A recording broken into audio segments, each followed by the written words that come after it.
two authors to talk a little bit about their books.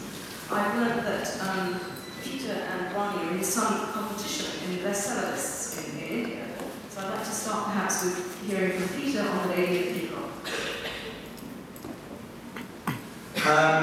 Thank you very much, Jane. The idea of writing a new biography of Aung San Suu Kyi was in my mind for the last 5 or 6 years, around about 2005, it sort of germinated. And for a long time it didn't seem a particularly good idea because, as probably most of you know, she was under house arrest from 2004 until 2010. She was, in fact, 2003. It was the last period of her house arrest, lasted for 7.5 years. And it was a period of almost total isolation. She was in her increasingly dilapidated villa by the side of the lake in Rangoon, forbidden to have any repairs done. So she passed the time moving her mattress from one part of the room, the bedroom, to another to avoid drips coming through the ceiling. She had no contact with her family, she had no contact with, very little contact with diplomats, almost no contact at all with her political party. The regime had done everything in their power to banish her from people's consciousness. She might as well not have existed.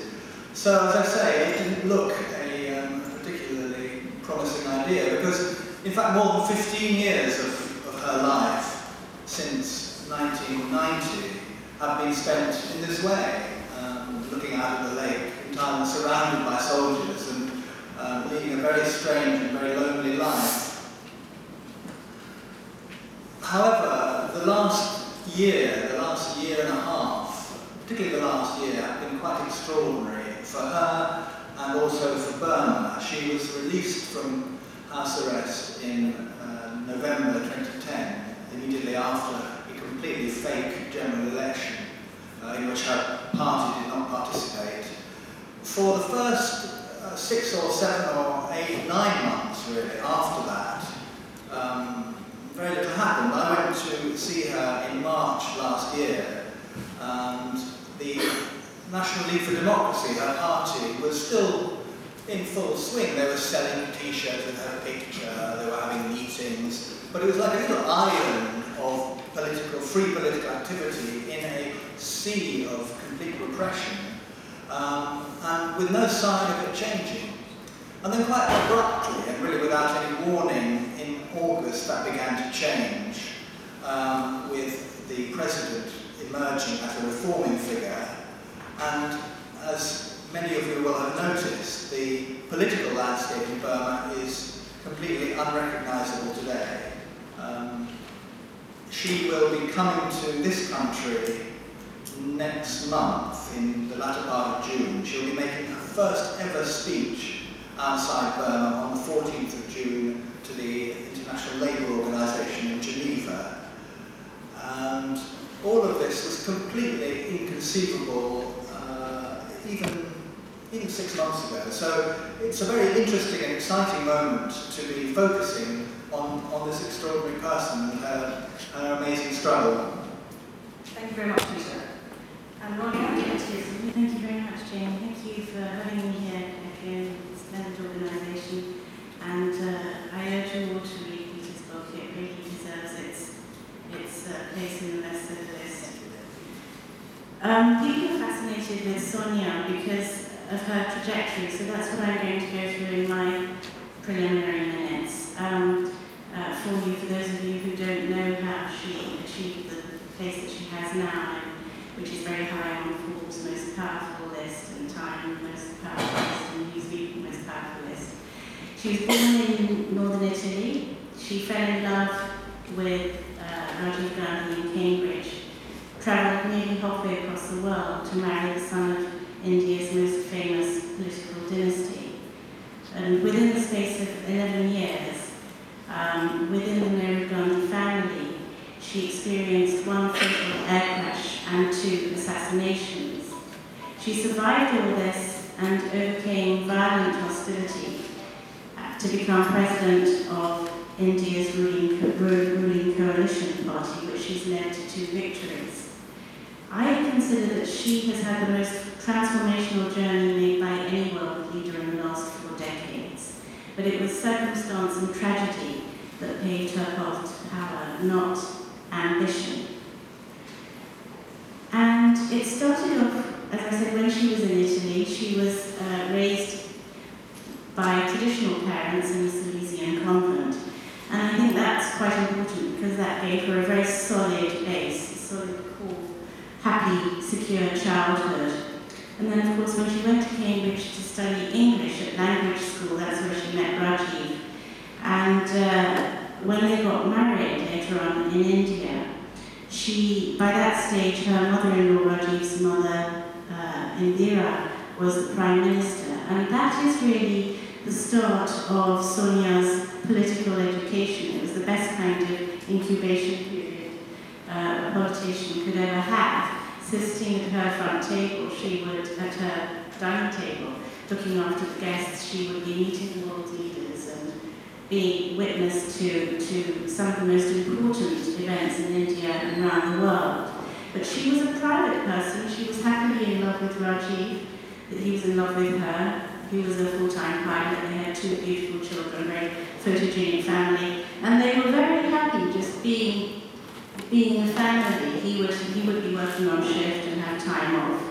And it was his younger brother Sanjay who was being groomed as the heir apparent, the one with the political lance to become Indira's successor.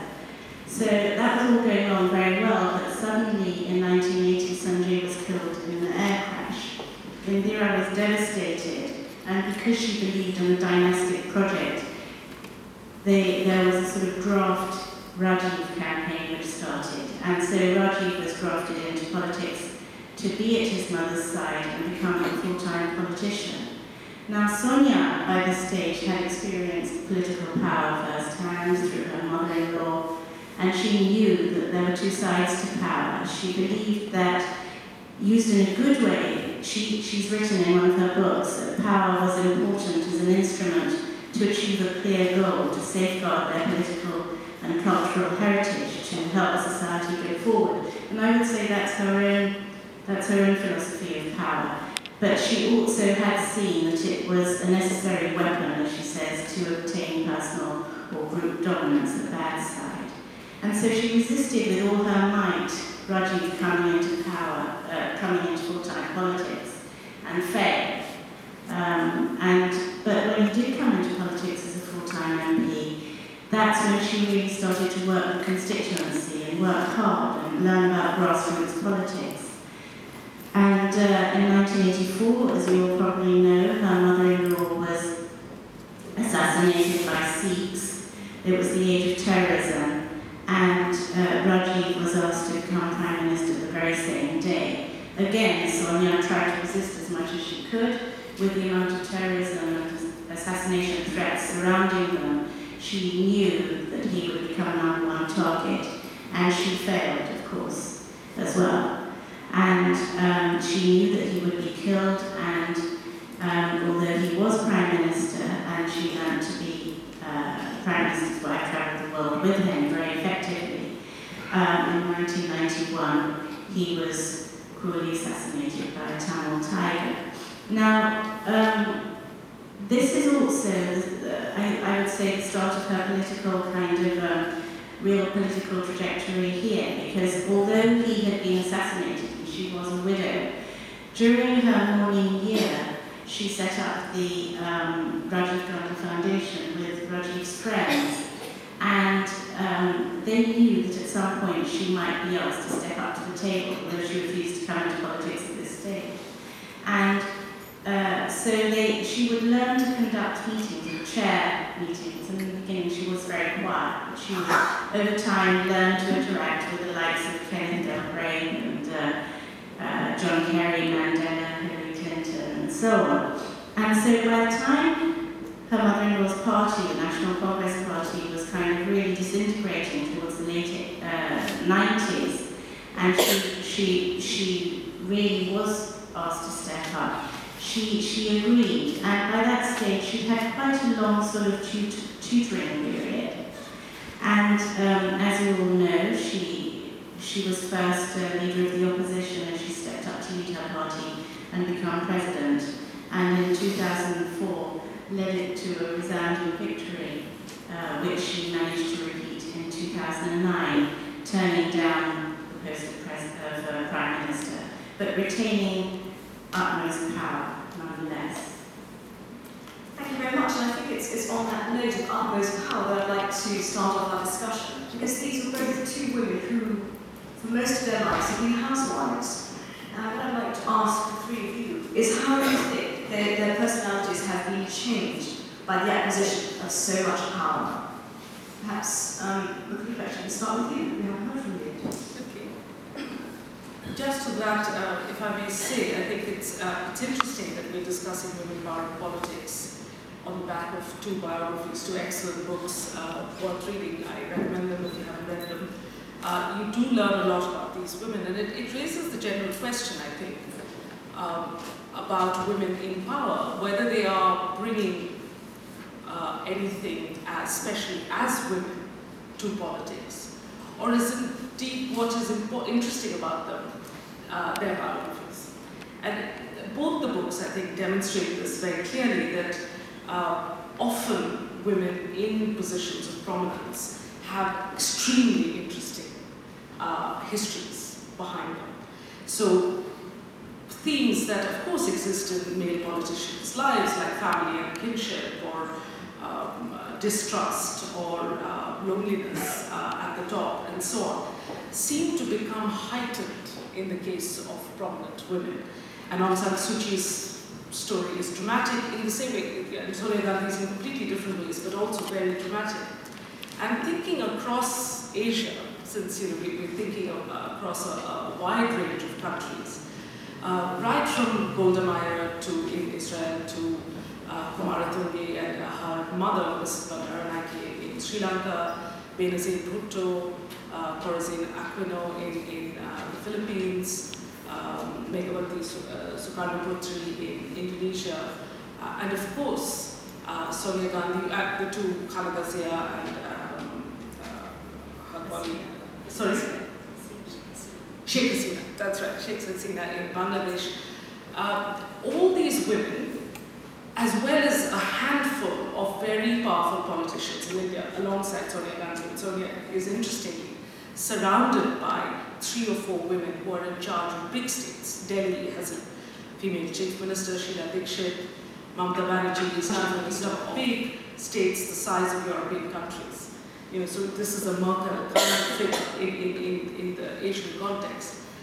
Each of them have something extraordinarily dramatic and tragic in their lives. So in answer to your question, yes, of course, politically, they are in politics often, except for Mamata Banerjee, Mayawati, and Jayalalitha. I think all the other women have been pushed into politics because of sudden deaths of fathers and husbands, outmaneuvering brothers and so on, which has thrown them into politics, and therefore their biographies as they have developed and as we see them and discuss them today have been quite fundamentally shaped by political games. Thank you. Peter, how would you assess the changes in Aung San Suu Kyi's personality? Well, her biography is distinct from the ones that you just outlined, in that she's not an accidental politician in the way that Sonia Gandhi is and the other women. It was very much a matter of choice on her part to throw herself into the Burmese democracy struggle in 1988. And it was a very difficult decision to make because she had been, as you said, a mother and a housewife, a full-time mother and housewife with a little academic work on the side for many years. So it was an extraordinarily dramatic tangent with unpredictable consequences right from the beginning, but it was not accidental. And people always, very often interviewers use the word sacrifice when they're talking about her life. But I think she always resists the word sacrifice. She always says, no, it's not a sacrifice, it's a choice. In other words, it was an extremely difficult choice, but it was a choice. The other way that one would have to distinguish her from all the other people you mentioned is that she has not actually ever had any power. I mean, she's had power in her party, something close to total power in her party, and since, well, for a long time, but particularly in the past 2 years, she's also enjoyed an amazing degree of influence as a sort of go-between between the Naypyidaw Burmese regime and the West. Obama on down, Hillary Clinton, Cameron, you name it. She can get them on the phone, and she can, certainly in the case of the US State Department, she can more or less dictate their policy, at least up to a point. But actually having the power of office is something that she hasn't had. And it was Hillary Clinton who met her for the first time in December, who pointed out last month in a speech she gave that there is a huge difference between being what is normally called a democracy icon and being a working politician. My guess is that when they met, Hillary was at pains to explain the sort of changes that Suu will be going through. Now she's an MP. She may become the Speaker of the House of Parliament, the lower House of Parliament in Naypyidaw. She might suggest become Minister, but in any case, she's a responsible politician, and she has to start making all sorts of compromises and all sorts of things that she hasn't really had to tangle with until now. So it's an interesting and very challenging moment. Thank you. And Rani, I'd like to actually change the question slightly, which is Sonia Gandhi has held this power. We don't actually ever see her exercise it, whereas Aung San Suu Kyi we see increasing now in the politics arena, but Sonia we don't see. How does she exercise that power that she has? That's really interesting because people laud her for turning down the PM-ship and so on. But she kept the power very tightly under her. The Indian National Congress Party has a president at its head, and the core group, the decision-making part of it, is called the Congress Working Committee. And according to its constitution, it's made up of 12 elected members and 11 who are nominated by the president of the party.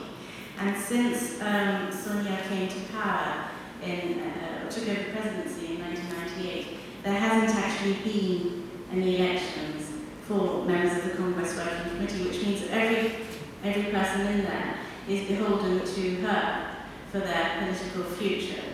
She holds the key. So that creates a certain dynamic. Recently, of course, there is a kind of reverence for the whole Gandhi name within the INC. So long as it's living and breathing and it's a Gandhi, it's important to have one for them. They feel it's the glue that will stick them together. Not that Sonia's like that. She's a very, very amazing and capable woman. And she holds the record now for being party president for 12 years. That's the 4th time in a row. And in 2010, the constitution was altered so that the presidency could be extended from a 3-year term to a 5-year term. So she's there in the job for as long as she wants it. The people she keeps close to her who hold the power within the party, she likes them to be fairly low-key. So one of the most important players is Aung Patel, her political secretary, who's extremely low profile. People very rarely see him. He doesn't like coming on the media, and he's possibly the most powerful person after her in the party. And Pranab Mukherjee is her troubleshooter-in-chief. And loyalty is very important. She values people who've been loyal to her mother-in-law and to her husband. She doesn't trust easily. The people she holds closest to her, consults every day, are in fact her children, Priyanka and Rahul. So, that would be kind of unheard of in a UK scenario, I can imagine, or Washington. But those are actually her closest advisors. So she's learnt how to shed her friends, and she's very, very alone. Her personality changed over the years. She's changed her personality from being somebody who was very interested, well, she's still interested in art and Indian heritage and so on, and this sort of wife and daughter-in-law who would sit quietly beside to somebody who's taken to her new arena with great aplomb. If anybody was here in London a couple of years ago when she came and gave the speech to the Commonwealth Foundation, it was amazing. She was sort of very confident, very entertaining, and spoke brilliantly compared to the MDs. I spent many years covering a country with very little democracy, China. So what you said struck me quite strongly in terms of how the Communist Party runs itself and extending the presidency in this way. And I wonder if that's something that Mukulika would like to talk to in terms of, is there a risk that someone like this, because there is so much of a myth attached to her, that there's a risk of losing democracy, which requires so much power of democracy within the party and therefore perhaps India. The specific issue here is that the biggest failure of Indian democracy has been the lack of democracy within political parties. It's completely given up having elections within, and this has become a trend not only in the Congress, the oldest party in India, but in all other parties. So this cherry picking and rewarding loyalty over ability has become a hallmark of the Congress, which is extremely dangerous. So this is, in Sonia's case, this is particularly true and stems from a kind of distrust of this business of consulting no one but your children. But incidentally, these are children who are completely involved in politics, and Rahul Gandhi is a politician, and Priyanka very much is an amateur but very capable politician. But there is, I think, a larger, again, an issue of what, which Peter raised about what happens when you move from agitational politics or oppositional politics, like Aung San Suu Kyi and others, into holding power. And there, I have to say, thinking across the spectrum, the record of women politicians is really quite poor.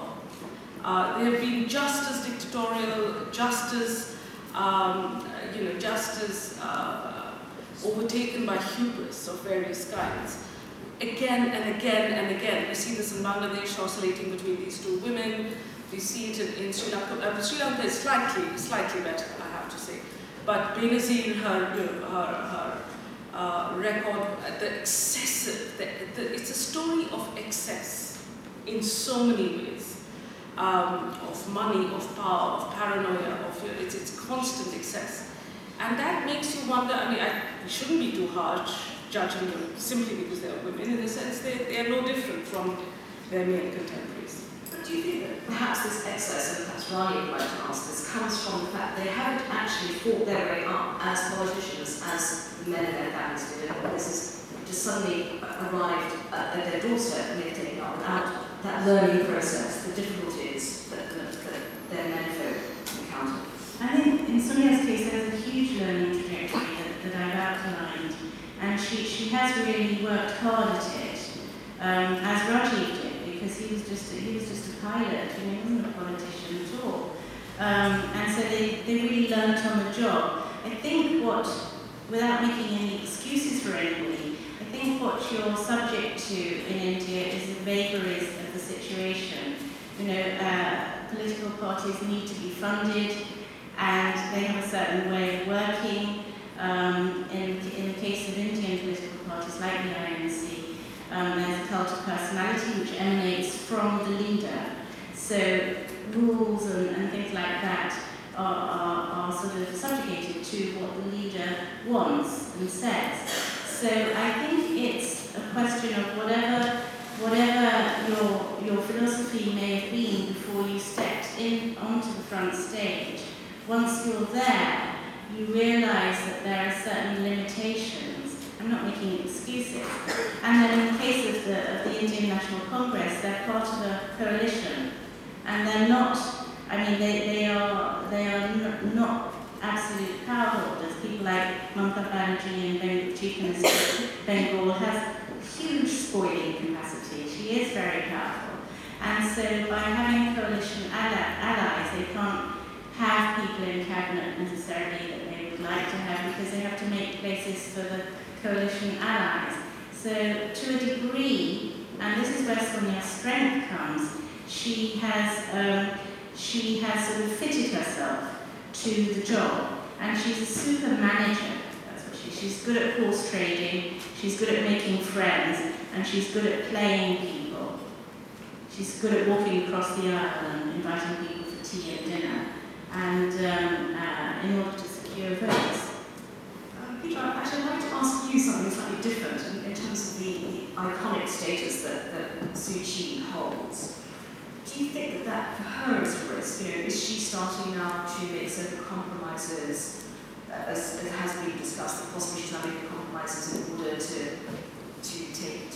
get closer to power? Is that actually the right way for her to go, given that this is politics, this is dealing with making steps towards a leader who himself has relaxed to everyone's utter astonishment? Well, I mean, she's criticised for many years by people sympathetic to the regime for being a very stubborn person who is incapable of compromise. And I think that was a misunderstanding and probably a deliberate misrepresentation.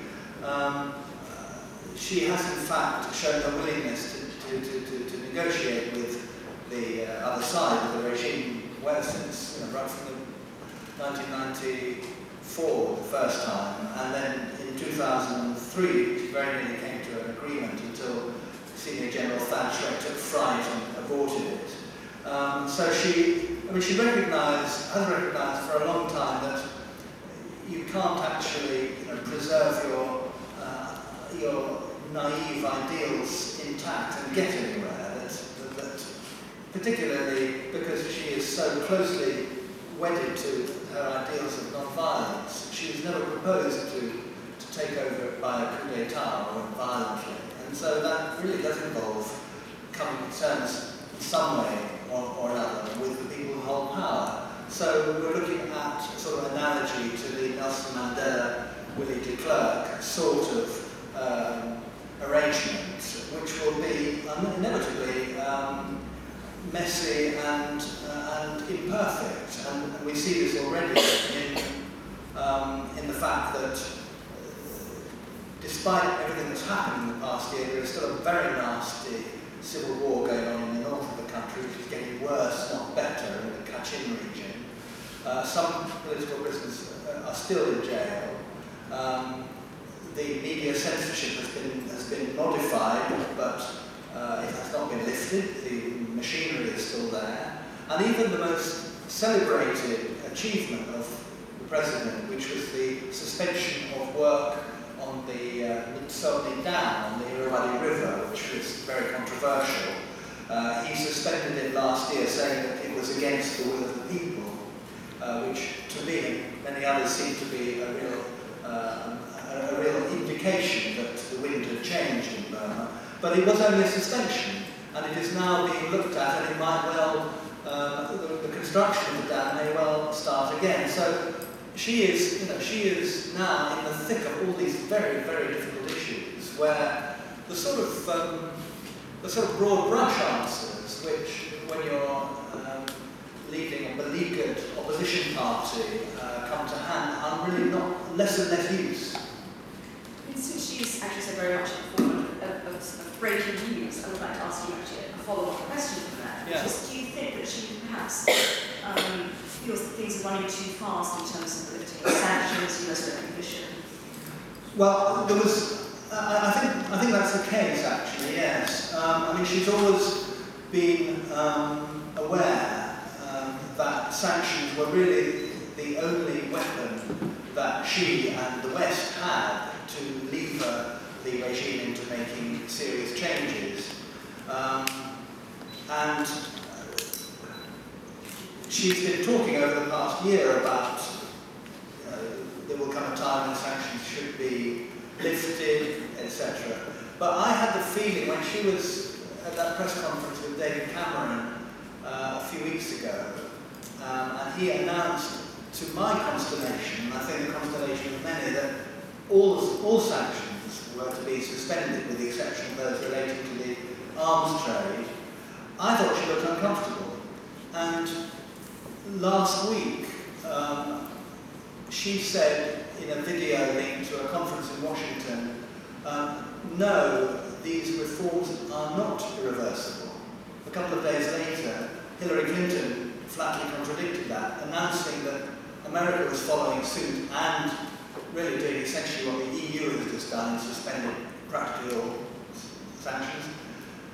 Hillary Clinton said the reforms are irreversible. So there we have these two, close friends and sort of soul buddies, if you like, at a very different taking a very different take on the sanction issue. And I think if one was to be pessimistic, one would say that the game is slipping out of her hands at this point. In terms of looking towards the future, I would like you all to look at a crystal ball, in fact. We're talking about women politicians who, in fact, their power has come to them almost through dynasties, even in the case of Suu Kyi, her father was the great hero of Burma. And I wonder if you would like to if you could perhaps talk to us a little bit about what you think is going to be the future for Sonia Gandhi. She's been ill.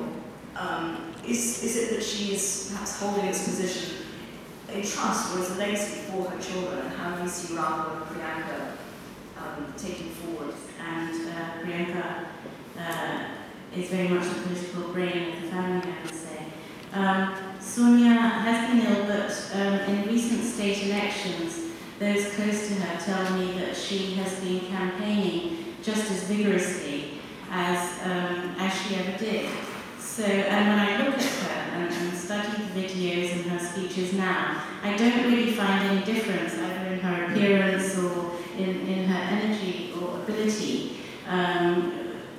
compared to, press reports of this sort of dire being at death's door, which things can get very sort of out of hand in the press in India. So I feel that sort of energy-wise, she's got a lot and a lot more to give. She does believe in dynasty. She does see herself as the preserver of the legacy and the keeper of the INC flame, the Gandhi flame. So I'm holding it high. She and Rahul and Priyanka decided some time ago that Rahul would step up and sort of come into politics. And I feel that as she doesn't trust anybody else, she really wants Rahul to take a bigger and bigger role at her side. So that's what I see happening, but it's going to be very gradual. It's not going to be sudden. The party wants him to be their prime ministerial candidate. Who knows what's ahead in India? You can't tell in Indian politics. That's why it's so fascinating to study. So I feel that she won't actually relinquish power or do any handover until she's very sure that there is security for the family for the future and that the party's in good hands. I wonder if I could ask you, in terms of these families in politics, what do you see as the risks? Because there have been so many assassinations. Benazir was assassinated immediately. It was her husband who took over with all the risks that were involved in that, and he was not a trained politician in the way that she was. I wonder if you'd like to talk about perhaps how you see Pakistan, but also the risks of the dynasty and this lack of structure. I think because most of these political contexts we are discussing are democratic contexts, to therefore have some sort of default position of democratic politics itself seems to be the biggest problem, if anything. And I don't think there's anything in the DNA of Indians and Pakistanis and Sri Lankans and Bangladeshis that prefers dynastic politics. These are the same, certainly in India, which I know through research, there is a real commitment to the idea of having a democracy and of popular participation being important. So there's nothing intrinsic about any of these societies that prefers it. What does seem to be at work, though, is the charisma of the family. It's much more, there are these very charismatic women who gain the charisma touched by the families that they're married into or born into. Thinking about, thinking ahead in the future, one can't help thinking of how these women got there. All the women who are there in power had brothers as well. The women who are there as daughters of famous men like Aung San Suu Kyi or Benazir Bhutto all had brothers who, for one reason or the other, weren't the people who came forward, and they either outmaneuvered them, like Benazir did, or in Aung San Suu Kyi's case, her brother, as Peter tells us in his book, just wasn't interested, became an American citizen and so on. But when these women come into power themselves and have a choice between daughters and sons, they seem to choose their sons.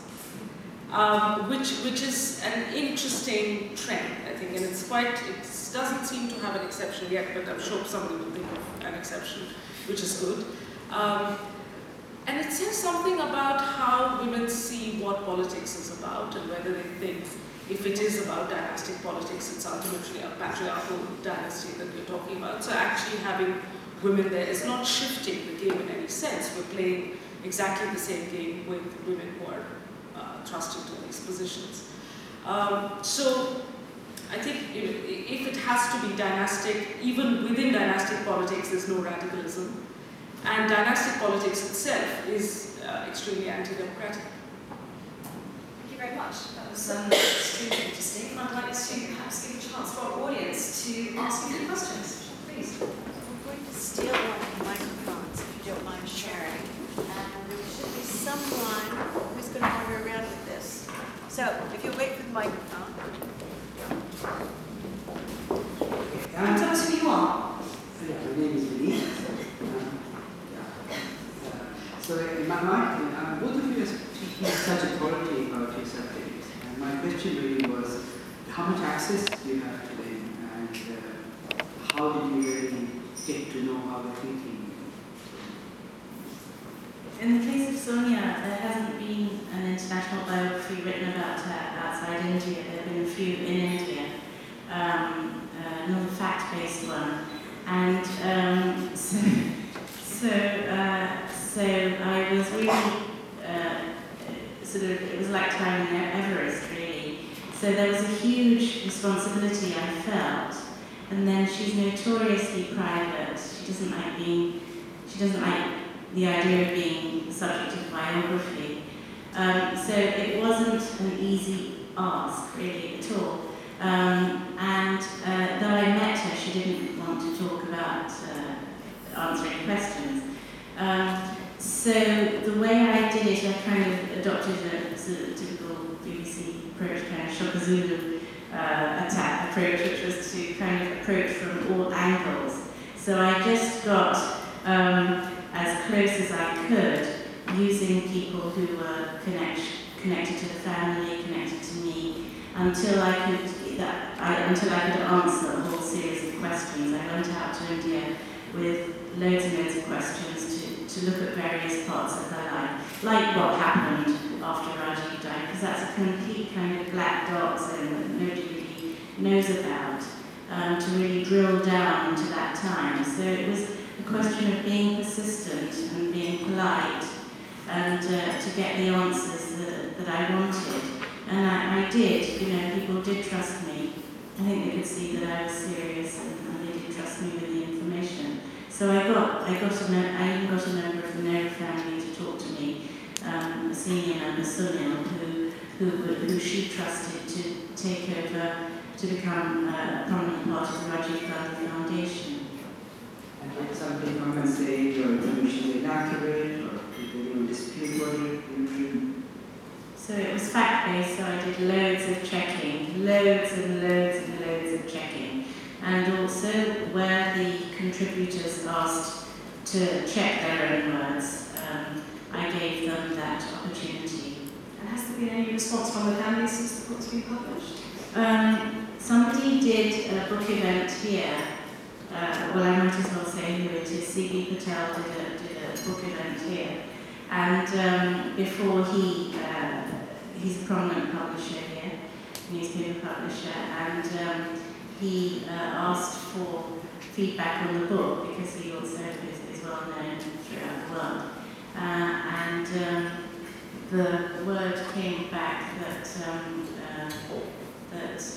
he announced it in public. He said that Madam is not disaccused. I did interview, when I was the Independence correspondent in South Asia, I interviewed her after she came out of house arrest in 2002, and I had a good interview then. And I had a chat with her last year, in March last year. I was hoping that chat, she was free from house arrest again, would in fact be a massive transform my book's prospects. She was utterly uninterested in fact, the fact that I was writing a biography was a turn-off for her, because she thought that I was trying to extract an endorsement for this work, which she had not seen anything of. I had actually sent her the first chapter, but she was, as I say, we had a friendly, teasing, playful conversation, but by no means what I was hoping for. However, I had a stroke of luck quite early in the research, when a woman who had been very close to her indeed during her political campaigning in 1989 allowed me to use diaries which she kept of her campaign tours. She had been with her every hour of every day throughout these thousands and thousands of miles they covered in Burma in 1989. And she happens to be a very lively and witty and interesting and observant writer. And so this was a wonderful load of primary material which brings the character of Suu Kyi to life. So I mean, we've heard a lot about her sort of saintliness and her sacrifice and this and that, but we hadn't known that she was a real fan of 1950s pop music, and she likes to sing, and she doesn't know when to stop working. She works in different jobs. And so, in a sense, you know, the book has got the flavour of the person, I think. Yes, that's a very interesting point, an important one in the case of Suu Kyi, because she left Rangoon when she was 12, was it 1960? So she was 14, and she didn't go back until 1988 when she was a mother of two, and there are two sort of elements to her impact in Burma. One is the charisma of her father's name, which was comparable to the name of Mahatma Gandhi in India, and the other was the fact that she really had become a foreigner in many ways, and she brought a lot of a very different sensibility to Burmese politics. I mean, she was very, very outspoken, she was blunt, she had no time for the ritualistic, sort of patriarchal compulsions of traditional Burmese politics. And this is one of the reasons she got on so badly with the regime, was because she wouldn't mind her manners in their terms.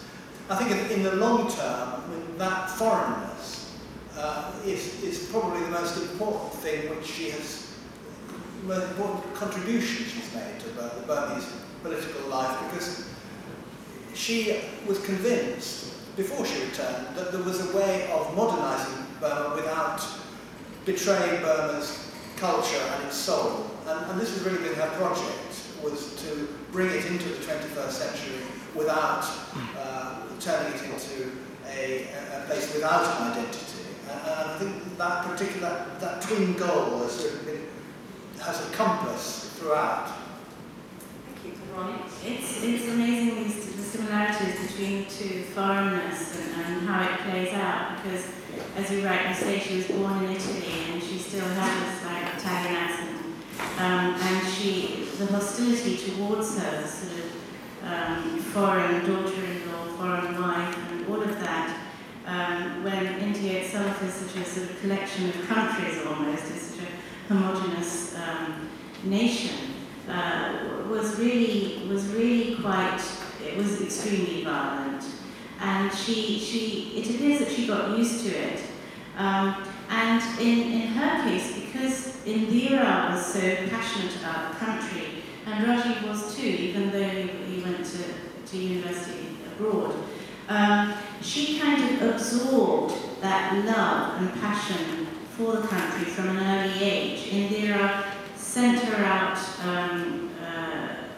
into the countryside with Rajiv to really taste India at grassroots level, to get that nexus between her and the common man, and her own passion for heritage and the arts means that many Indians say that she's more concerned about preservation and history than many Indian-born Indians, and she's totally taken on the persona of an Indian. And she also brings something else to the table. Because she is European, because she is from Italy, she brings a kind of clinical Europeanness to the kind of spaghetti mind of the political Indian. And she's able to cut through things. So she's not verbose, she'll be very succinct. And, even with a few words, she can reduce an amount of tears. So which is an asset to the Indian polity. So I think that, but as far as her foreignness is concerned, it's still raised and used as a stick to beat her with by swathes of the Indian population and the opposition, which is why an Indian National Congress senior said to me that, when Rahul steps up, he's an Indian-born member of the Gandhi family, so it'll be much easier. He won't be suffering the amount of hate and vitriol that Sonia does. Does that answer your question? Yeah, I think so. Yes, please. This is a kind of a question to everyone. I just wanted to say, from what I heard, that Aung San Suu Kyi, I feel she really loves the country. I mean, I really admire her. I mean, rightly you said that she has less power but greater influence, right? Whereas I think in contrast, Sonia, I can't say she loves the country. It's more of self-interest in preserving the power. So you don't see much of that. I don't know, I quite agree that maybe she won't be, Aung San Suu Kyi won't be the best Prime Minister when she does come. I can't comment on that, but you can see the sacrifices. You can see her methods. You can see all of that. So I think I don't find a lot in common about them at all.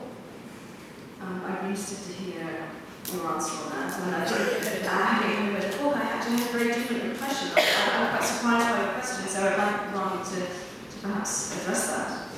We live in a democracy with free speech, especially here at Asia House. So I think as a distinguished member of our audience, I think you have full liberty to your opinion, to have your opinion, really. There are similarities between the two ladies and dissimilarities, and they come from different places, of course. My finding is that she has a deep passion for India, a deep passion, because if you think of the sacrifices, and if you think of what she's been through, you do have to kind of have a real superhuman quality about you to put up with all of that. And, her family's in Italy, she could have gone to security there and so on. So my sense is that she really is passionate about the country and that she feels like an Indian. And I can share with you an intimate example later on, not for public consumption. One of the things that I found interesting in Peter's book, actually, before I take up the question, was on the issue of the dynasty. And while we look at Aung San Suu Kyi as the daughter of the founding father of Burma, nevertheless, traditionally in Burma, there's been this sort of culling of the family when someone takes power. I wonder if you'd like to talk about that. Yes, for a long time I saw Suu Kyi very much in the terms that you described as one of this whole sort of array of women leaders who come to prominence after independence because of their close relations to freedom fighters, basically. And in a way, a kind of post-colonial answer to the problem of legitimacy, legitimacy of states which are very new and are inevitably fragile and which have been dominated by a foreign force, for a period of time. And I think that is the case. That is the reason for the basic reason for Suu Kyi's appeal, as it is for the Gandhi dynasties. It's slightly different in Burma's case because, in fact, the dynastic principle is much weaker in Burma than it seems to be in South Asia and the rest of the Indian part of South Asia. You you remarked that Suu Kyi's brother, who one would think would be the natural contender to carry the father's flame, was not interested. And you can't find any other examples in recent Burmese history of the children of freedom fighters who are positioned in positions of power, potential power. Three daughters of three former prime ministers stood in the elections in 2010, and all three of them failed miserably. So I think that we are looking at a slightly different phenomenon, and certainly there isn't this accidental quality that is common to many of the other women, the widows and bereaved daughters and so on. Do you think that we judge women differently when they come into power than we look at men, especially in India or in these countries that we're talking about? There's sort of different set of principles when it comes to how we govern. Well, I think we do clearly have expectations, otherwise they wouldn't put together a panel that said women power in politics. If you said men power in politics, you'd probably be outside in the sunshine enjoying the glass, especially to talk about it. So I think we do have expectations, and it's partly because we have, especially sitting in Europe, looking at Clinton, Hillary Clinton, or Angela Merkel, or Margaret Thatcher, who've become sort of honorary men in a sense. We wonder whether Asian women might in fact bring a different quality to the political game. Now, Sonia is a very interesting, of course, crossover figure. And if I may respond to that earlier question, Rani is the official biographer, or the biographer, but if I may make an observation that is pertinent, that, of course, with Sonia's foreign origins became a national issue in 2004, as you know. And her skill, if anything, I'm not sure I quite go along with the characterization of Indians having spaghetti brains and the Italian having a curry one or whatever, the clarity of but it just doesn't, because after all, this is Indira Gandhi's daughter-in-law we're talking about. You couldn't get a more clinical brain than Indira Gandhi for all its dimensions, good and bad.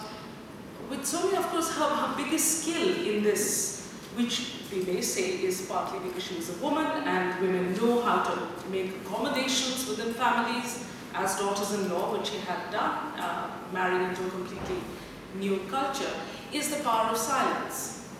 And I think Sonia's biggest asset, as many people will, many observers of Indian politics will say, is been how well she has judged when to speak. And the fact that she stood aside and refused to take up the post of Prime Minister took the wind out of the sails of the right-wing nationalist Hindutva party, which was the biggest opposition party, where there was histrionics. I mean, the lady who stood, the other women politicians, Sushma Swaraj, a very conventional Hindu, very obviously positioned conservative Hindu woman, swore to shave her head off if Sonia Gandhi became Prime Minister. And this was a level of histrionics that was going on. So by stepping aside and saying she was not even interested in being Prime Minister, and insisting that Manmohan Singh, as an educated economist who had started the process of economic reforms, take over, was the coup. Now, you could say that she had that kind of wisdom by virtue of having been a woman or a daughter-in-law, maybe. How many men have been able to make that kind of well-judged, sacrificial kind of statement? It sounds like everybody's mums, right? And this is what mothers do.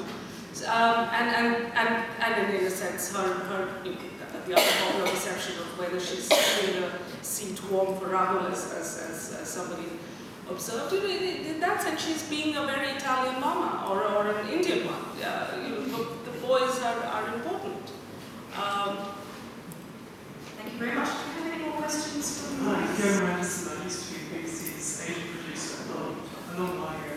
And I have a question for Peter. I was very interested in what you had to say about Suu Kyi as appearing to lose control of sanctions argument.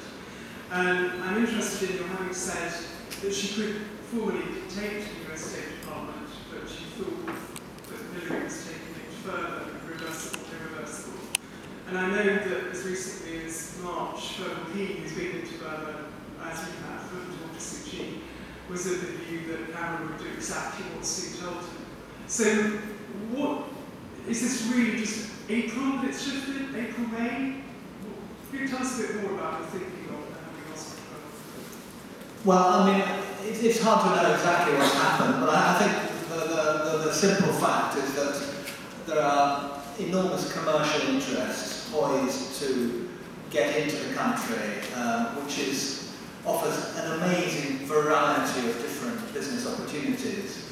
They've been straining at the leash ever since 1988, and there's an organisation led by a former British ambassador to Thailand called Derek Tonkin, called Network Myanmar, which has been lobbying hard for sanctions to be lifted for many, many years. And they didn't care if Suu Kyi was in house arrest or if the thousands of political prisoners of war everywhere. The commercial imperatives were so strong that they were determined to get in. Now, I think that at a certain point this year, these forces have become irresistible, and I think that it was Germany that led the way, and probably Cameron, the British government, got slightly kind of pushed perhaps a bit faster than they wanted to go.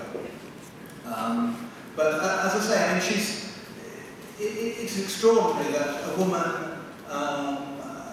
who has never had any public office, has had no professional experience as a politician, and has been in seclusion for more than 15 years, should be the single figure to negotiate between an elected government in one country and in her country and elected governments elsewhere. So it's been a bizarre power that she's possessed, and I just feel that there's only a hunch. I don't have any proof that it's, as I said, it's slightly slipping out of her hands, that the commercial interests now see the door opening, and they're determined to push it wide open as fast as they can.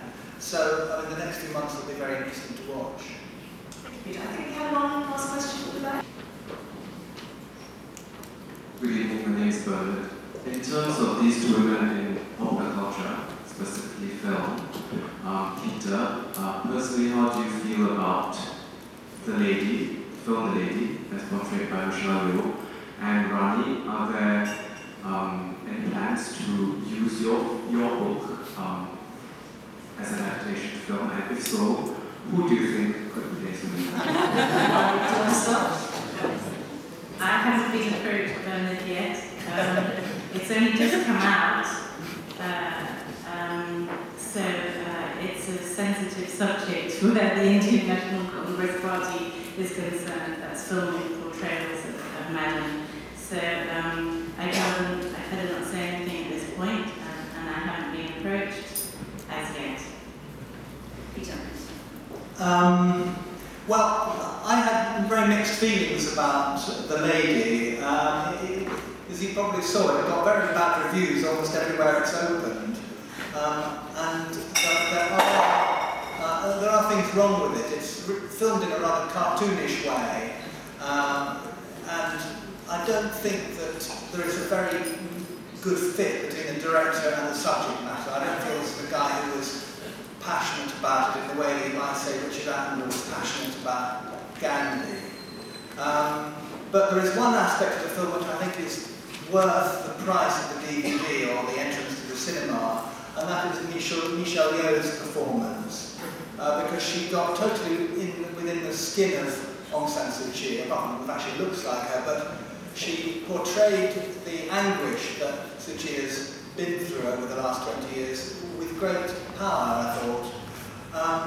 And this is not a trivial thing, because Suu Kyi has been forced over the years, during the interviews, to make as little as possible of her emotional distress, the distress of essentially giving up her family and saying goodbye to her children and not seeing them for years and years and years. Whenever she was asked about these subjects, either she stonewalled completely, or else she made some sort of slighting reference to to the fact that they were all agreed about it and it was a happy family and so on, which left a lot of people with the feeling that there was something wrong with her, that she wasn't a good mother, she wasn't an instinctive mother, that she had, that she was already the sort of person who could kiss goodbye to her family without regret.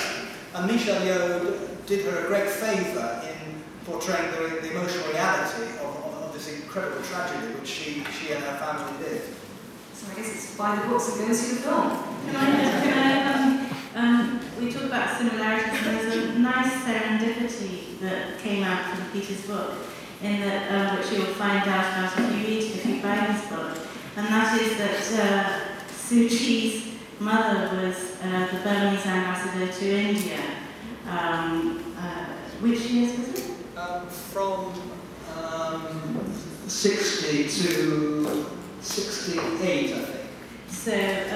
So the Burmese ambassador's residence was 24 Upper Road, and 24 Upper Road is just a pathway down from 1 Suffragan Road, which was the Indian Prime Minister's residence, which is where Indira Gandhi lived, and where Rajiv and Sonia and Sanjay lived, and in fact, after that it became Indira's office, and she was walking down from her path on the 31st of October 1984 to 24 Upper Road when she was assassinated, and I think that's a delicious kind of closing of the circle for